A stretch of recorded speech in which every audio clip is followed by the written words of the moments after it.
Le 27 octobre 2025, The Defense Post publiait un rapport explosif. L'Allemagne prévoit de consacrer 438 milliards de dollars à sa défense dans les années à venir.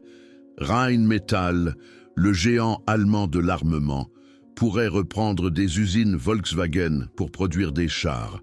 Partout dans le monde, les experts parlent du plus grand programme de réarmement depuis Adolf Hitler. Le monde s'interroge. L'Allemagne redeviendra-t-elle une puissance militaire? Mais il fut un moment dans l'histoire où les commandants alliés craignaient exactement cela. Un moment où les États-Unis d'Amérique redoutaient tellement la supériorité militaire allemande que le général Dwight D. Eisenhower en personne ordonna de classer la vérité secret défense pendant 40 ans, jusqu'en 1985. Que contenaient ces documents? Pourquoi le futur président des États-Unis a-t-il caché la vérité sur la Wehrmacht allemande? Et quel est le lien entre ces rapports secrets et Rheinmetall en 2025? Vous ne trouverez pas la réponse dans les manuels d'histoire. Vous la trouverez dans les archives du Pentagone, qui n'ont été déclassifiées qu'après la fin de la guerre froide. Et ce que ces documents révèlent est tellement choquant que l'US Army a mis 40 ans à trouver le courage de publier la vérité. Imaginez, nous sommes le 13 mai 1945, 2 heures du matin. Eisenhower est assis dans son quartier général à Reims, en France. La guerre en Europe est finie depuis 5 jours. L'Allemagne nazie a capitulé. Les Alliés ont gagné. Mais Eisenhower ne dort pas. Devant lui, 207 rapports confidentiels, des analyses de chaque secteur allié, des commandants britanniques, américains, soviétiques. Tous décrivent la même chose. La Wehrmacht allemande était tactiquement supérieure. Pas de la propagande, pas de la théorie, documentée, mesurée, prouvée. Le général Omar Bradley, commandant du 12e groupe d'armées américain, écrivit dans son rapport secret du 2 mars 1945, je cite, « Les unités allemandes menaient des contre-attaques coordonnées avec une rapidité et une précision que notre doctrine juge impossible. Les compagnies opéraient de manière autonome, sans ordre direct d'en haut, et prenaient des décisions tactiques en temps réel. Nos troupes mettent des heures à faire ce que les officiers allemands décident en quelques minutes. » N'oubliez pas, Bradley n'était pas un lieutenant inexpérimenté. C'était le commandant de terrain le plus haut gradé de l'US Army en Europe. Un homme qui commandait plus d'1 million de soldats américains. Et il a écrit « Les Allemands étaient plus rapides, plus flexibles, tactiquement supérieurs. » Mais Bradley n'était pas seul. Le maréchal Bernard Montgomery, commandant des forces britanniques, rédigea le 17 avril 1945 une analyse confidentielle pour le ministère de la Guerre à Londres. Il y décrivait la Auftragstaktik allemande, la tactique de mission, comme, je cite, « le système de commandement le plus efficace que j'ai observé dans ma carrière militaire. Les officiers allemands de tout grade ont fait preuve d'une initiative que notre chaîne de commandement standardisée ne peut pas reproduire. » Montgomery, l'homme qui a vaincu Rommel en Afrique du Nord, le héros d'El Alamein, même lui a admis que les Allemands avaient un meilleur système. Eisenhower lut ses rapports. L'un après l'autre, 207 fois la même conclusion. Et puis, il prit une décision. Il les a tous classifiés. Niveau de confidentialité, top secret. Date de déclassification, 1985, 40 ans plus tard. Pourquoi? Qu'y avait-il de si dangereux dans la vérité? Voici le nœud du problème. Eisenhower savait que les États-Unis étaient à l'aube de la guerre froide. L'Union soviétique était le nouvel ennemi. L'OTAN devait être créée. L'Europe de l'Ouest devait être défendue. Et le public américain devait croire que notre armée est la meilleure au monde. Mais la vérité était plus compliquée. La Wehrmacht avait perdu, certes, mais pas à cause d'une infériorité tactique. Elle avait perdu à cause de la supériorité industrielle des Alliés, à cause des ressources, à cause du nombre. Un char Sherman américain était inférieur à un Tigre allemand, mais les États-Unis ont produit 50 000 Sherman. L'Allemagne a produit 1700 Tigres. La quantité avait vaincu la qualité, mais tactiquement, les Allemands dominaient et Eisenhower ne pouvait pas admettre « Nous n'avons pas gagné parce que nous étions meilleurs, nous avons gagné parce que nous étions plus nombreux. » Alors il a classifié les rapports, tous, y compris un document qui reste controversé à ce jour, le soi-disant Tactical Analysis Report de 1945, rédigé par l'US Army War College. Un rapport de 356 pages qui analyse la Auftragstaktik allemande. Et à la page 212, il y a une phrase qui explique tout. Je cite, « La tactique de type mission allemande permettait aux chefs subordonnés de réagir aux situations sur le champ de bataille sans avoir à attendre des ordres. Cela a conduit à une vitesse de réaction que les unités alliées ne pouvaient pas atteindre. Dans 86% des combats analysés, les unités allemandes ont fait preuve d'une initiative tactique que notre doctrine empêche structurellement. 86%. Ce n'est pas une coïncidence, c'est un système supérieur. Dans le même rapport, l'US Army War College recommandait que l'armée américaine étudie et adapte la Auftragstaktik, mais cette recommandation fut ignorée jusqu'en 1980, 35 ans plus tard. Pourquoi si longtemps? Parce qu'Eisenhower avait peur, pas de la Wehrmacht, elle était vaincue. Il avait peur de la vérité, de la question que les soldats américains poseraient. Si les Allemands étaient tactiquement meilleurs, pourquoi ne nous battons-nous pas comme eux? Et c'est exactement cette question qu'un jeune capitaine au Pentagone posa en 1964. Il s'appelait David Hackworth, l'un des officiers les plus décorés de la guerre du Vietnam. Hackworth avait accès à des documents classifiés de la Seconde Guerre mondiale, et il écrivit une note interne au chef d'état-major de l'armée. Il y disait « J'ai lu les rapports sur les tactiques allemandes. Pourquoi ne les enseignons-nous pas? Pourquoi ne donnons-nous pas à nos soldats la même liberté de décision ?» La réponse arriva 3 semaines plus tard. Un appel du Pentagone. Hackworth reçut l'ordre de ne plus jamais parler de ces documents. Ils sont classifiés. Jusqu'à quand? 1985, Hackworth obéit, mais il comprit le message. L'US Army ne voulait pas admettre que les Allemands avaient raison. Et puis, 1985 arriva, exactement 40 ans après l'ordre d'Eisenhower. Les documents furent déclassifiés, 207 rapports. Le Tactical Analysis Report, tout, accessible au public aux archives nationales à College Park, dans le Maryland. Des historiens ont pris d'assaut les archives, et ce qu'ils y ont trouvé les a choqués. Pas seulement les rapports sur la tactique de type mission, mais aussi des témoignages, des centaines de témoignages, américains, britanniques, soldats soviétiques, officiers, généraux, tous décrivaient la supériorité tactique allemande. Et beaucoup de ces témoignages étaient personnels, émotionnels, traumatisants. Le lieutenant John R. Crimmins, commandant de chars de la 4e division blindée américaine, écrivit dans son journal le 11 février 1945. « Aujourd'hui, nous avons combattu un groupe de combat allemand près de Sinspelt. Nous avions 12 chars Sherman. Ils avaient 4 Panthers. Nous avons perdu 8 chars en 13 minutes. Les Allemands manœuvraient si rapidement que nos commandants n'ont pas pu réagir. Chaque commandant de char allemand décidait lui-même où aller, qui attaquer. Nous devions attendre des ordres par radio. Quand les ordres sont arrivés, nous étions morts. 13 minutes. 8 chars Sherman détruits. 4 Panthers allemands. Et la raison? Les Allemands n'attendaient pas les ordres. Ils agissaient.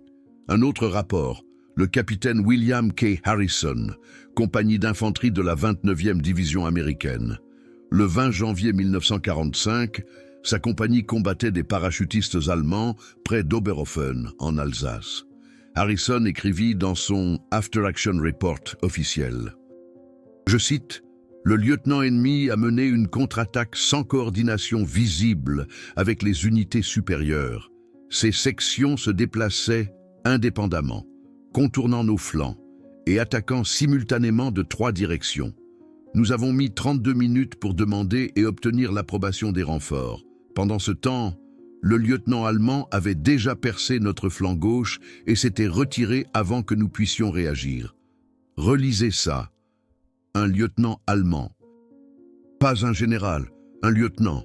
Il a mené une contre-attaque complexe, sans autorisation, sans coordination d'en haut, simplement parce que la situation l'exigeait.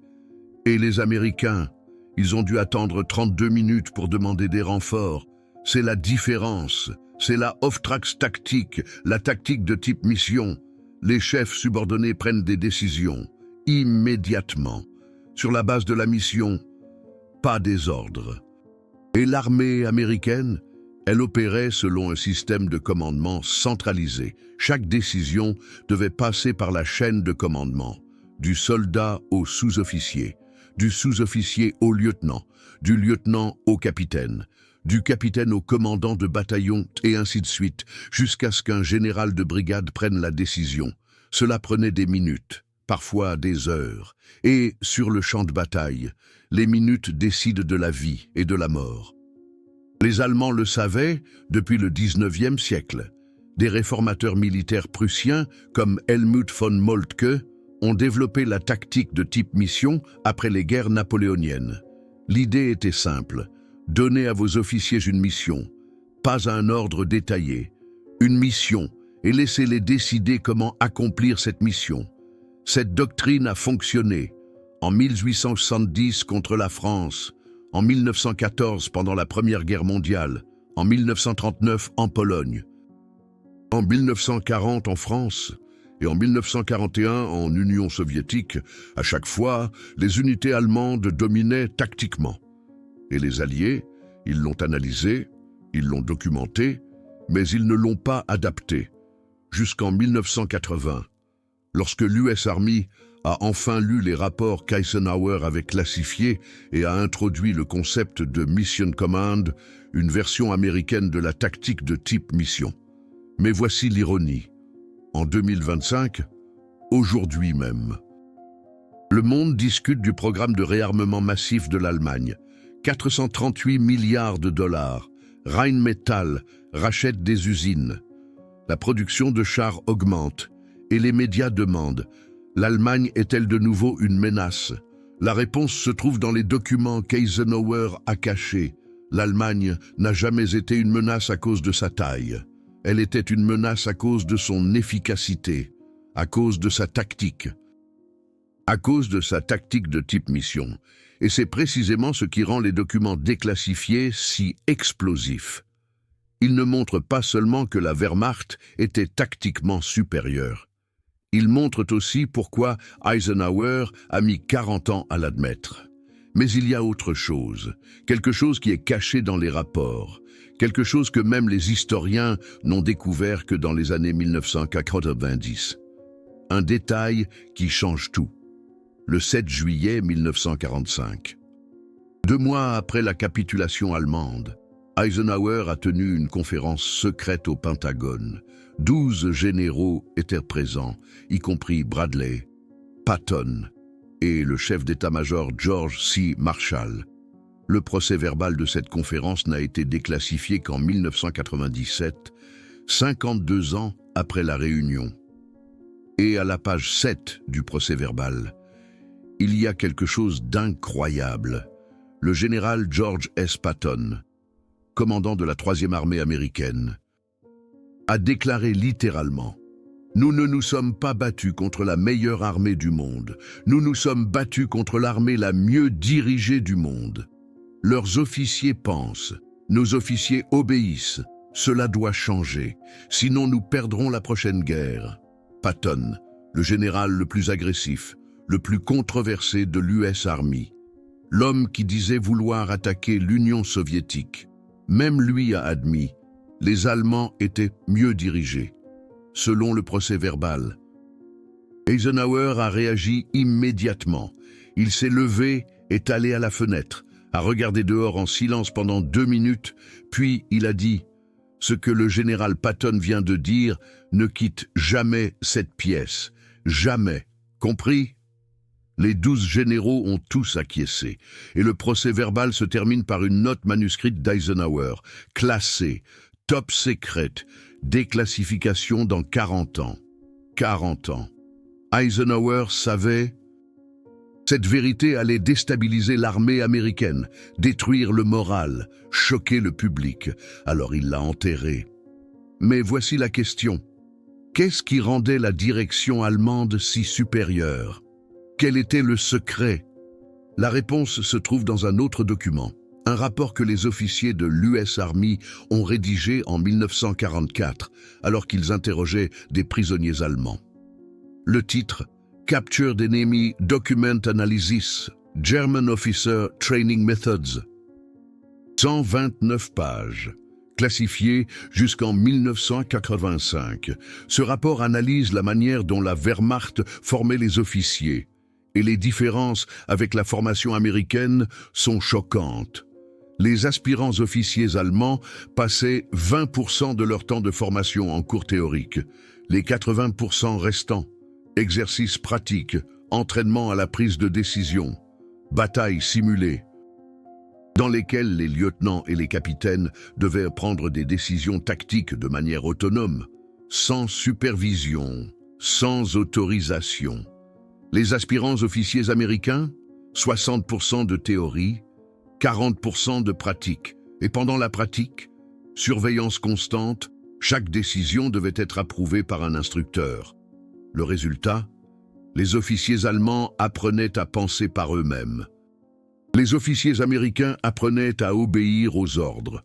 Et cela s'est manifesté sur le champ de bataille, à maintes reprises. Dans chaque secteur, dans chaque bataille.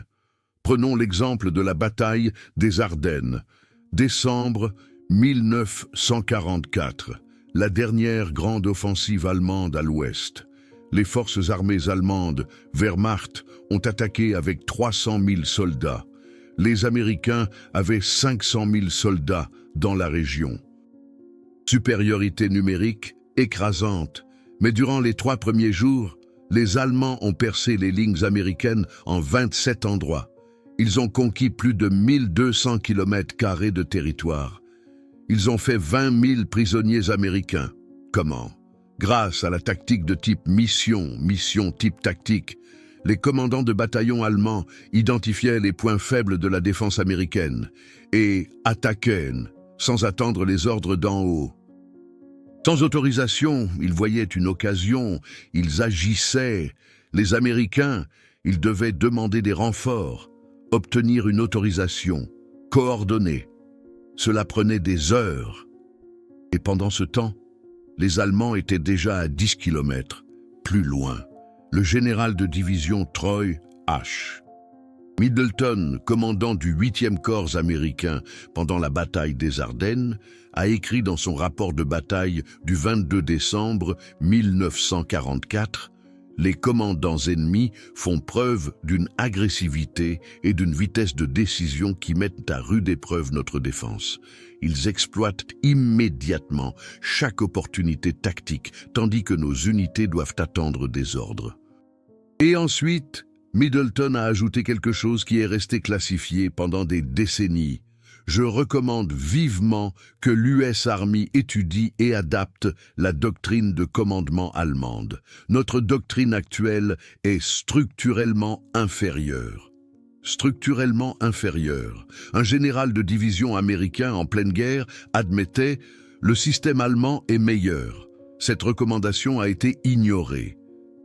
Pourquoi ? Parce qu'Eisenhower avait déjà décidé « la vérité sera classifiée ».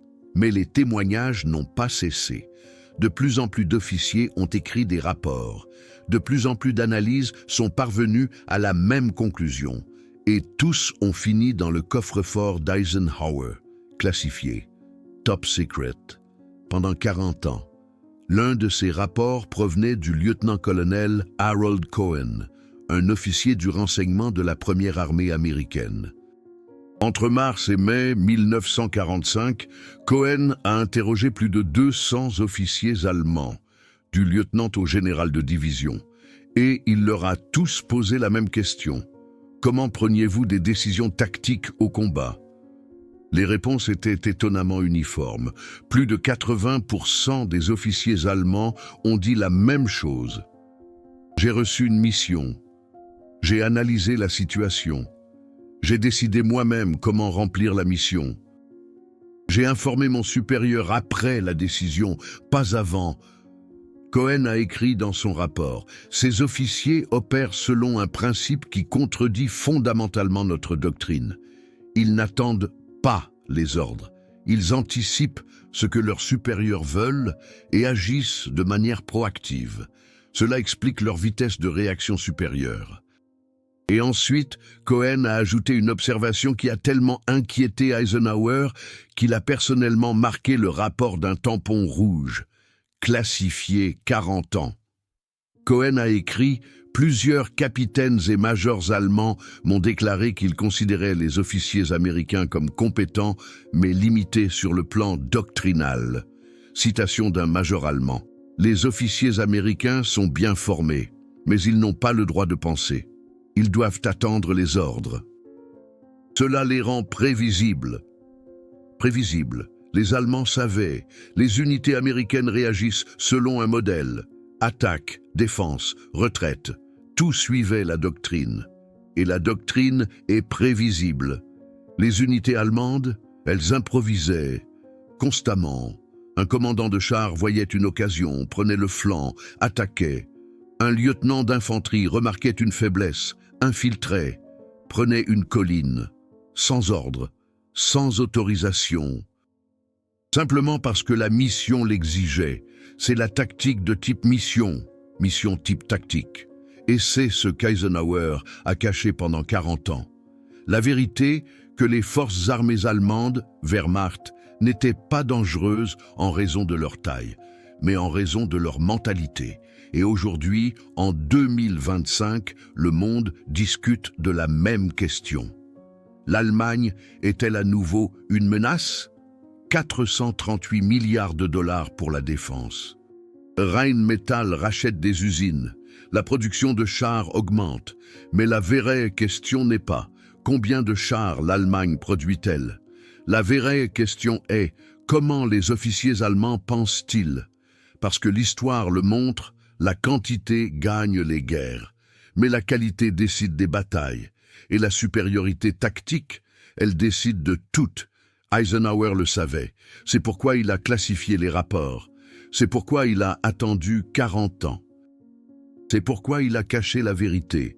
Mais il y a encore quelque chose que les documents déclassifiés révèlent, quelque chose qui explique pourquoi l'US Army a soudainement introduit le commandement de mission en 1980.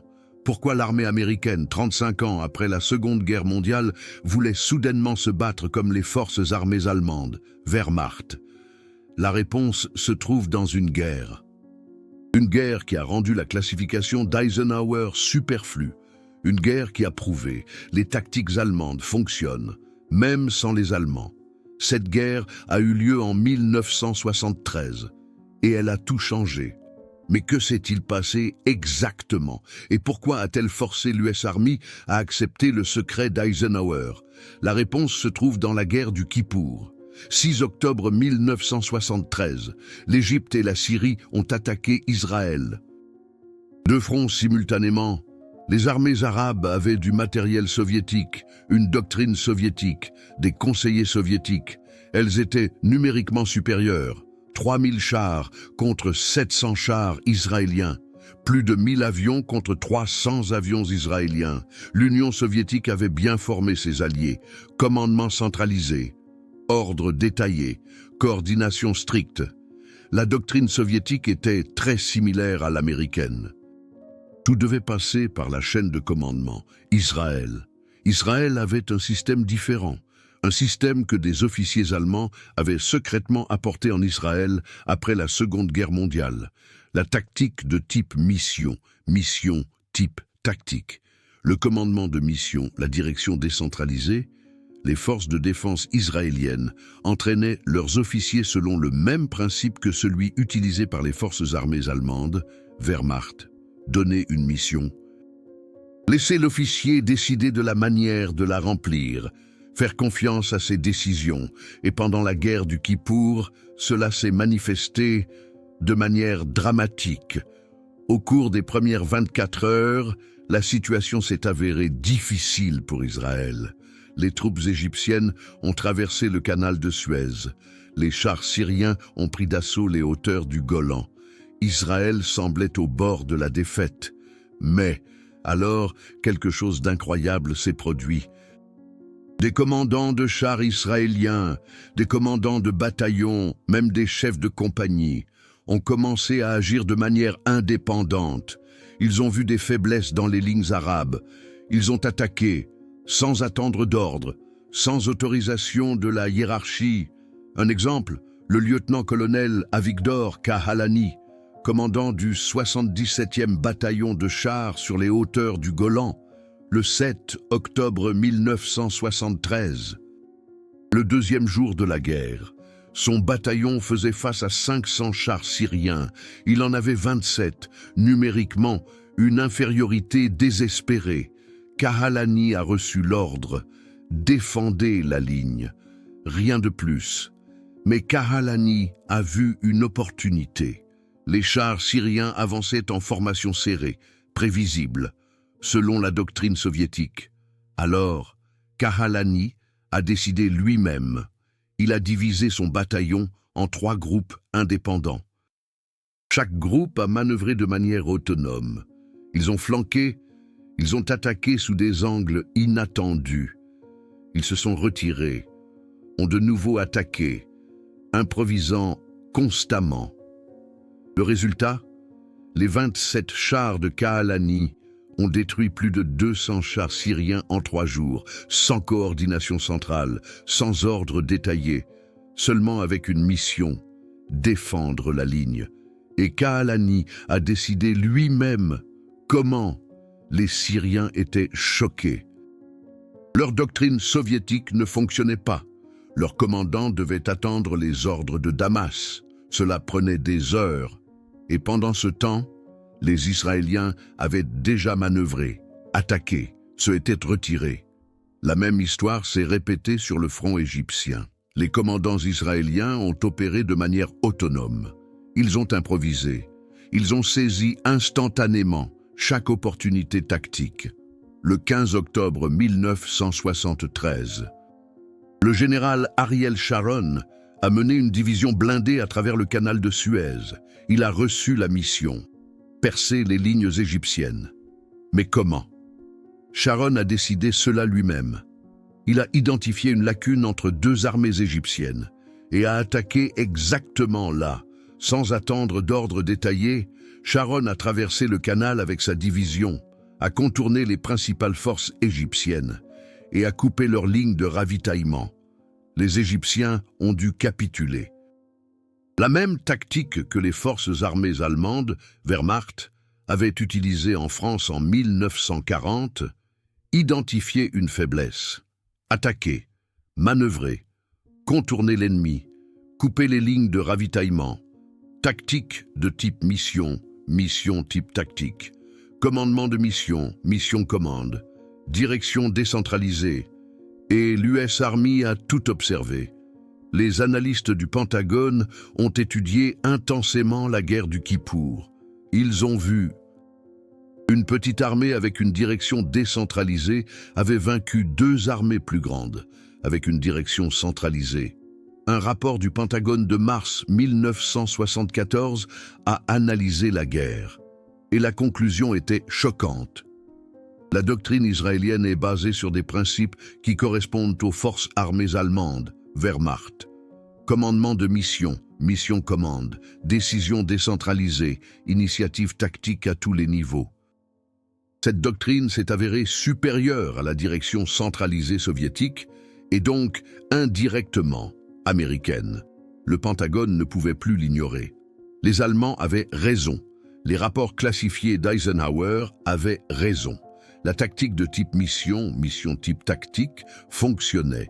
Alors, l'US Army a publié un nouveau manuel de terrain en 1980, Field Manual 100, un Strich 5 101-5, Opération. Et pour la première fois dans l'histoire militaire américaine, il y était écrit « Commandement de mission, mission commande ». Les commandants à tous les niveaux doivent avoir la liberté de prendre des décisions tactiques indépendamment. C'était une révolution. L'armée américaine, qui avait opéré pendant 70 ans selon une direction centralisée, a soudainement adopté des principes allemands. Et 5 ans plus tard, en 1985, les documents d'Eisenhower ont été déclassifiés. 40 ans après la classification, la vérité a éclaté. Mais l'ironie est, l'US Army avait déjà accepté que les Allemands avaient raison. La guerre du Kippour avait prouvé ce qu'Eisenhower avait caché pendant 40 ans. La supériorité tactique allemande était réelle, documentée, prouvée. Ces histoires ne sont pas seulement du passé. Ce sont des leçons pour aujourd'hui. Si vous appréciez cette vérité historique, et si vous voulez que de telles analyses continuent à être produites, alors soutenez cette chaîne avec Super Thanks, parce que l'histoire vraie, l'histoire documentée, a besoin de votre soutien. Et aujourd'hui, 2025, l'histoire se répète. L'Allemagne se réarme, 438 milliards de dollars. Rheinmetall rachète des usines Volkswagen. La production de chars augmente. Le monde se demande, l'Allemagne est-elle à nouveau une menace? La réponse ne réside pas dans les chiffres, pas dans le nombre de chars, pas dans les milliards de dollars. La réponse réside dans la mentalité, dans la tactique de type mission, mission type tactique, dans le commandement de mission, mission commande, dans la capacité d'être tactiquement supérieur. Eisenhower le savait. C'est pourquoi il a classifié les rapports. Il savait, l'Allemagne n'a jamais été dangereuse à cause de sa taille. L'Allemagne était dangereuse à cause de son efficacité. Et aujourd'hui, l'OTAN enseigne la tactique de type mission, mission type tactique. Chaque armée occidentale enseigne le commandement de mission, mission commande. Pourquoi ? Parce que les principes allemands fonctionnent depuis le 19e siècle, pendant la Première Guerre mondiale, pendant la Seconde Guerre mondiale, pendant la guerre du Kippour, dans tous les conflits modernes. La Bundeswehr aujourd'hui s'entraîne selon les mêmes principes. Les officiers allemands apprennent à penser indépendamment, à prendre des décisions, à faire preuve d'initiative. Rheinmetall ne produit pas seulement des chars. Rheinmetall produit un système basé sur l'efficacité, sur la précision, sur la supériorité tactique. Est-ce une menace? Cela dépend de la façon dont vous définissez la menace. Eisenhower la définissait ainsi. Une armée qui est tactiquement supérieure est plus dangereuse qu'une armée qui est numériquement supérieure. Et il avait raison. Les forces armées allemandes, Wehrmacht, l'ont prouvé. Israël l'a prouvé. L'histoire le prouve encore et encore. La quantité peut gagner des guerres, mais la qualité décide des batailles, et la supériorité tactique, elle, décide de tout. C'est la leçon des documents classifiés. C'est la vérité qu'Eisenhower a cachée pendant 40 ans. C'est la raison pour laquelle le monde discute de l'Allemagne aujourd'hui. Pas à cause des chars, mais à cause de la mentalité. Et cette mentalité, cette tactique de type mission, mission type tactique, ce commandement de mission, mission commande, est aujourd'hui standard dans chaque armée occidentale. L'OTAN l'enseigne, l'US Army l'enseigne, la Bundeswehr la perfectionne. Eisenhower a classifié la vérité, mais la vérité a quand même éclaté. À travers les documents déclassifiés, à travers la guerre du Kippour, à travers les conflits modernes, la supériorité tactique allemande était réelle, est réelle et sera toujours réelle. Ce ne sont pas des mensonges, c'est de l'histoire documentée, 207 rapports, des centaines de témoignages. 40 années de classification et une vérité qui refuse de disparaître. Rheinmetall 2025 n'est pas la Wehrmacht de 1943. Mais les principes, la manière de penser, la philosophie tactique, elle est la même. Efficacité, précision, commandement décentralisé, initiative à tous les niveaux. Eisenhower en avait peur pendant 40 ans. Et maintenant, vous savez pourquoi. Mais laissez-moi vous raconter une dernière histoire. Une histoire qui démontre à quel point cette vérité vieille de 40 ans est pertinente aujourd'hui. 2009, Afghanistan. Une compagnie d'infanterie américaine opère dans la province de Helmand. Le commandant de compagnie est le capitaine John Mayer. Il a étudié à l'US Military Academy. Là, il a appris le Mission Command, la Auftragstaktik allemande, américanisée. Le 12 mars 2009, Mayer a conduit sa compagnie dans une vallée où des combattants talibans contrôlaient une localité. L'ordre de Mayer était clair: sécuriser la vallée. Mais comment? Mayer l'a décidé lui-même.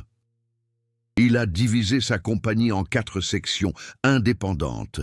Chaque chef de section a reçu une mission. Pas d'ordre détaillé. Sécuriser ce secteur, protéger les civils, éliminer les forces ennemies. Les chefs de section ont agi de manière autonome. Un a flanqué à gauche, un à droite, un a sécurisé les civils, un a établi une position de blocage, tout cela simultanément. Sans coordination centrale, sans communication radio toutes les 5 minutes. Le résultat, la compagnie a sécurisé la vallée en 4 heures, 0 perte américaine, 20 talibans éliminés, 150 civils sauvés. Mayer a écrit dans son rapport d'analyse tactique: la tactique de type mission fonctionne. Si j'avais coordonné chaque ordre de manière centrale, l'opération aurait duré 12 heures et nous aurions eu des pertes. C'est cela, la Auftragstaktik, au XXIe siècle, en Afghanistan. Des soldats américains. Des principes allemands. Et où Mayer a-t-il appris cela? À l'US Military Academy, West Point, où la Auftragstaktik est enseignée depuis 1985. Des principes allemands qu'Eisenhower a cachés pendant 40 ans. L'ironie est parfaite. Les officiers américains apprennent aujourd'hui à penser comme les officiers allemands pendant la Seconde Guerre mondiale. Non pas parce que l'Amérique admire l'Allemagne, mais parce que cela fonctionne. Et pas seulement l'Amérique. La Grande-Bretagne enseigne le Mission Command. La France l'enseigne. La Pologne l'enseigne. Chaque membre de l'OTAN l'enseigne. Pourquoi? Parce que l'alternative ne fonctionne pas. Le commandement centralisé est trop lent, trop rigide, trop prévisible. Les guerres modernes ne sont pas gagnées par des généraux dans des centres de commandement. Elles sont gagnées par des lieutenants et des capitaines sur le champ de bataille. Et ces officiers ont besoin de la liberté de prendre des décisions. C'est la leçon des documents classifiés d'Eisenhower. C'est la vérité qui a été cachée pendant 40 ans. C'est la raison pour laquelle l'histoire de la Wehrmacht est plus pertinente aujourd'hui que jamais auparavant. Non pas parce que nous glorifions le national-socialisme, mais parce que nous devons accepter la vérité tactique. La Wehrmacht s'est battue pour une idéologie maléfique. Personne ne conteste cela. Mais ces méthodes tactiques, elles étaient supérieures, documentées, prouvées, reconnues par les commandants alliés. Et aujourd'hui, chaque armée occidentale utilise ces méthodes, adaptées, modernisées, mais au fond, les mêmes principes, commandement décentralisé, initiative à tous les niveaux, la mission avant l'ordre, confiance dans les commandants subordonnés, c'est cela, la Auftragstaktik, c'est cela, le Mission Command. C'est ce qu'Eisenhower a classifié et c'est ce qui est la norme aujourd'hui. Rheinmetall 2025 produit des chars. Mais plus important encore, l'Allemagne produit des officiers qui pensent selon les mêmes principes que leurs ancêtres ont perfectionnés pendant la Seconde Guerre mondiale. Est-ce dangereux? Eisenhower le pensait. pendant 40 ans. Mais aujourd'hui, l'Allemagne est un allié de l'OTAN. Les officiers allemands enseignent la Auftragstaktik dans les écoles de l'OTAN. Les tactiques allemandes sont les tactiques de l'OTAN. La vérité qu'Eisenhower a cachée est aujourd'hui un consensus, accepté, enseigné, pratiqué. Et les documents, les 207 rapports qu'Eisenhower a classifiés, ils se trouvent aujourd'hui au National Archives à College Park, Maryland. En libre accès, tout le monde peut les lire. Je le recommande. Lisez Bradley. Lisez Montgomery. Lisez les témoignages de soldats américains qui ont combattu contre la Wehrmacht. Vous serez choqués, pas par la brutalité, mais par l'admiration, par la reconnaissance de la supériorité tactique, par l'honnêteté avec laquelle les officiers alliés ont admis les Allemands étaient meilleurs. Ce n'est pas de la propagande, ce sont des sources primaires, des documents, des rapports, des témoignages. L'histoire n'est pas noire ou blanche. L'histoire est complexe, et parfois, il faut reconnaître, l'ennemi avait raison dans certains domaines. Eisenhower avait peur de l'admettre, pendant 40 ans, mais la vérité a quand même éclaté. Et aujourd'hui, 2025, nous discutons de la même question. L'Allemagne se réarme, 438 milliards de dollars, Rheinmetall rachète des usines. Mais la vraie question n'est pas, l'Allemagne est-elle une menace? La vraie question est, avons-nous appris de l'histoire? Eisenhower a essayé d'enterrer l'histoire. 40 ans de classification, mais l'histoire ne se laisse pas enterrer.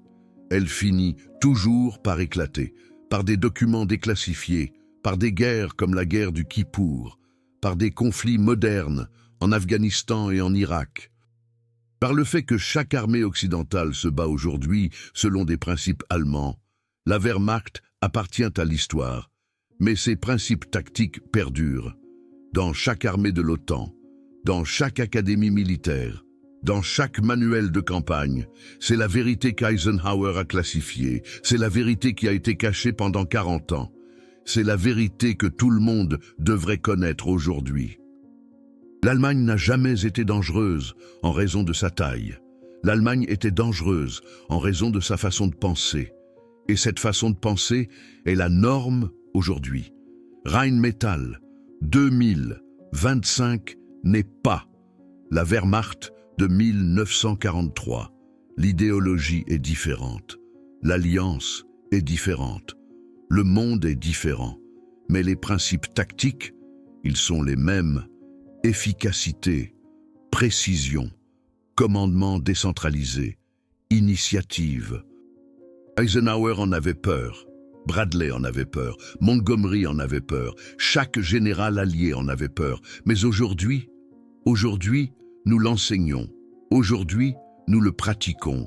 Aujourd'hui, c'est normal. L'histoire s'est répétée, pas par la guerre, mais par l'acceptation, par la reconnaissance que la vérité tactique est plus importante que la fierté nationale. Eisenhower a classifié la vérité pour protéger la fierté nationale. Mais la vérité a fini par triompher, car la vérité finit toujours par gagner. Et la vérité, c'est que la supériorité tactique allemande durant la Seconde Guerre mondiale était réelle, documentée, prouvée et reconnue par leurs adversaires. Il ne s'agit pas de glorification, c'est de l'histoire objective, documentée, basée sur des sources primaires. Et aujourd'hui, en 2025, cette histoire est plus pertinente que jamais. Parce que l'Allemagne se réarme, parce que Rheinmetall se développe, parce que le monde se demande, l'histoire se répète-t-elle? La réponse est oui et non. Oui, les principes tactiques allemands dominent à nouveau, mais cette fois, non pas comme une menace, mais comme un standard, comme une doctrine de l'OTAN, comme un langage commun des armées occidentales. Non, l'Allemagne n'est pas une menace comme en 1939. L'Allemagne est un allié, un partenaire, un membre du monde libre, mais la leçon demeure. La supériorité tactique décide des guerres, pas l'idéologie, pas la taille. La tactique. Eisenhower le savait. C'est pourquoi il a classifié la vérité. Il ne voulait pas que l'Amérique apprenne cette leçon, mais l'Amérique l'a apprise quand même, grâce à Israël, grâce à la guerre du Kippour, grâce à la prise de conscience que le leadership décentralisé fonctionne. Et aujourd'hui, le commandement de mission est la norme. Dans chaque armée occidentale, des principes allemands, universellement acceptés. C'est le véritable héritage de la classification d'Eisenhower, pas le secret, mais l'acceptation inévitable de la vérité. L'histoire peut être cachée pendant 40 ans, pendant 100 ans, mais elle ne peut pas être effacée. La vérité sur la supériorité tactique allemande est aujourd'hui de notoriété publique. Enseignée dans les académies militaires, pratiquée sur les champs de bataille, acceptée par tout historien militaire sérieux, Eisenhower a essayé de la cacher, mais la vérité a triomphé. Et la question aujourd'hui n'est pas « l'Allemagne était-elle supérieure ?» La question est « que faisons-nous de cette connaissance ?» L'OTAN a décidé « nous en tirons des leçons, nous nous adaptons, nous enseignons le commandement de mission. » L'Allemagne a décidé « nous développons davantage ». Rheinmetall, Bundeswehr, innovation tactique. Le monde a décidé, nous acceptons la vérité tactique quelle que soit sa source. C'est le monde moderne, un monde où la classification d'Eisenhower semble absurde. Pourquoi cacher ce qui est évident? Mais en 1945, ce n'était pas évident. C'était controversé. C'était dangereux. C'était politiquement inacceptable. Aujourd'hui, c'est normal. Et cela montre que l'histoire évolue. La vérité triomphe. La classification est temporaire. Rheinmetall en 2025 contre la Wehrmacht en 1943. Les mêmes principes, un monde différent, une alliance différente, mais la même philosophie tactique. Eisenhower avait peur de cela. 40 ans de classification le prouvent. Mais aujourd'hui, c'est la norme. Qu'en pensez-vous? Rheinmetall en 2025 contre la Wehrmacht en 1943. L'histoire se répète-t-elle ou apprenons-nous enfin de nos erreurs? Partagez votre opinion dans les commentaires, menons cette discussion, car l'histoire n'est pas morte, l'histoire est vivante et elle se répète si nous ne faisons pas attention.